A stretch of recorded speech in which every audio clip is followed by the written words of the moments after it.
ጸጋም ኮይኑ ኣብ ምክልኻልዩ ዝርከብ ዘሎ ኣሻፈረኝ ልዝመጽ ሓይሉ ተልዩ ያው መቅበሪቶም ያዝወሎ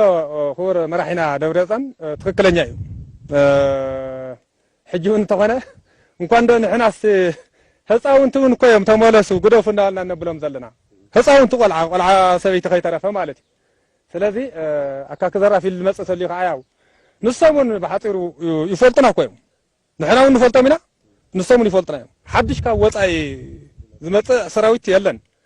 ንሶም ዕጥቅን ስንቅን ሒዞም ክመጹ ከለው ንሕና ማይ ድጋም ሒዝና ይኮንና ንጽበዮም ንሕና ውን ከምቱ ተዓጠቕዎ ማተርያል ኢና ሒዝና ንጸንሕና በዚ ምንም ህዝብ ትግራይስ በዚ ጥርጥር የብሉን ማንም እንኳን ወገናትስ ጸላእትና ውን ይፈልጡ እዮም ጸላእቲ ትግራይ እንተ ዘየትን ክፉ ይምረጥ ዝበሉ ሓለቃ ሽሓበን ብትዕቢት ተወጢሮም መሬት ትግራይ እንተ ረጊጾም ግና ሓመድ ድበከም እንእትዎም ክፈልጡ ይግባእ ክብሉ ተዛሪቦም